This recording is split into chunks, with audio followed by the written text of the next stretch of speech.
Hello everyone, teaching PLC में एक बार फिर हम सभी का स्वागत करते हैं। और आज का जो टॉपिक लेकर आप हम आए हैं ये है common diseases of cattle and their symptoms. जी हाँ, जो आपके यहाँ माल मवेशी होते हैं उनके अंदर कौन सी कॉमन डिजीजेस रहती हैं। जिस तरह से आपके यहाँ मेरे यहाँ डिजीज होती है, इस तरह से हम बात करें एनिमल्स के अंदर भी डिजीजेस जो हैं वो होती रहती हैं। सबसे पहले हम बात करेंगे वायरल डिजीज की। जी हाँ, वायरल में सबसे पहले नाम आता है काउपॉक्स। काउपॉक्स क्या होता है, इससे क्या होता है? पहली बात यह है, काउपॉक्स जो है ये एक वायरल डिजीज है। इसमें होता क्या है, इसमें फीवर रहता है और छोटे छोटे जो है नोडुल्स जो है वो देखने को मिलेंगे काउपॉक्स के अंदर, ठीक है ना। और जो आपको स्क्रीन के ऊपर ये नोड्यूल्स दिख रहे हैं, यही जो है वो अपेयर होते हैं। उसके बाद है दूसरा, हम उसे कहते हैं रेंडर पिस्ट। रेंडर पेस्ट की अगर हम बात करें, इसमें सिम्टम्स क्या हैं? पहली बात है कॉन्स्टिपेशन। कॉन्स्टिपेशन का मतलब क्या होता है?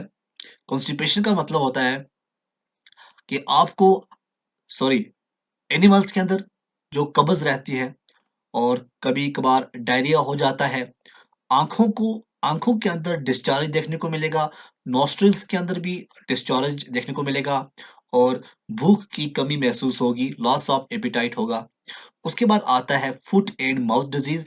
ये भी एक वायरल डिजीज है और इसमें जो ब्लिस्टर्स होंगे वो मुंह के ऊपर, फुट के ऊपर देखने को मिलेंगे। और उसके बाद उनके यहाँ भी भूख जो है उससे भी भूख नहीं लगती है और एक्सेसिव जो है सेलिवेशन होगी। बुखार जो है बहुत ज्यादा होगा और शिवरिंग भी हो सकती है और वो भी काम, कोई काम नहीं कर सकता है, ठीक है ना। जब फुट एंड माउथ डिजीज होती है तो ये सिम्टम रहते हैं। ये डिजीज नाम है वायरल, ये जो है वायरल डिजीज होते हैं, ठीक है ना। उसके बाद आता है जी रैबीज। रैबीज जो होता है ये भी वायरल डिजीज होता है एनिमल्स के अंदर। इसमें उसका जो बिहेवियर है उसके अंदर चेंजिंग देखने को मिलती है। रेस्टलेस हो जाता है, पैरालिसिस आप समझ सकते हैं, ठीक है ना। 14 से लेकर 90 दिन तक जो है इसका असर रहता है। और उसके बाद आता है आपका पांचवा जो बहुत ही इंपॉर्टेंट है, वो है डर्माटाइटिस। इसमें स्किन के ऊपर सब कुछ रहता है, खासकर हम बात करें इरिटेशन रहती है, ब्लिस्टर्स आप वहां पे देखने को मिलेंगे, इरप्शंस स्किन सरफेस के ऊपर देखने को मिलेगी। उसके बाद सेकंड वन जो है वो है बैक्टीरियल डिजीज। बैक्टीरियल डिजीज के अंदर पहला आता है इंथ्रेक्स, दूसरा आता है हिमोरेजिक सेप्टिसीमिया, तीसरा आता है ब्लैक वाटर या ब्लैक लेग कह सकते हैं, चौथा आता है टीबी ट्यूबरकुलोसिस, पांचवा आता है ब्रुसिलोसिस।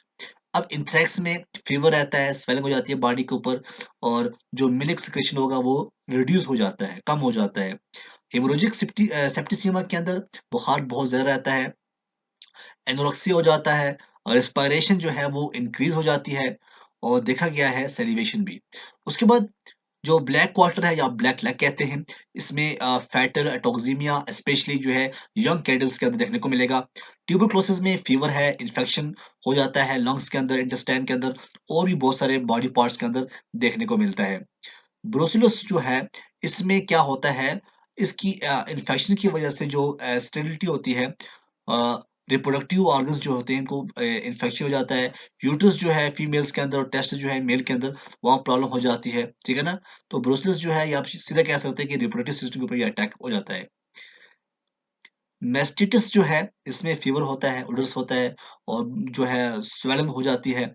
मिल्क जो होता है वो वाटरी हो जाता है, ठीक है ना। और आपके पास जो छठा सातवां आता है वो है सैल्मोनेलोसिस। इसमें फीवर है, डायरिया है विद ब्लड क्लॉट्स, ठीक है ना। ये बैक्टीरियल डिजीज होते हैं एनिमल्स के अंदर, कैटल्स के अंदर, ठीक है। उसके बाद आता है जी फंगल डिजीज। कौन सा आता है? फंगल डिजीज आता है।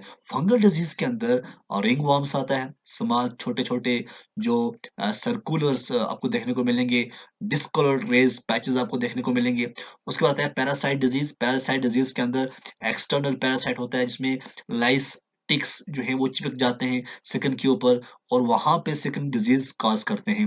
इंटरनल भी होते हैं, वर्म्स होते हैं, फ्लूइड्स होते हैं जो कि स्टोमिक के अंदर रहते हैं, इंटेस्टाइन के अंदर रहते हैं और लिवर्स को भी डैमेज करते हैं। तो ये थे कुछ डिजीजेस जो बड़े इंपॉर्टेंट थे और आप किसी भी एग्जाम की तैयारी कर रहे हो, ये जो लेक्चर है बड़ा इंपॉर्टेंट रहने वाला है।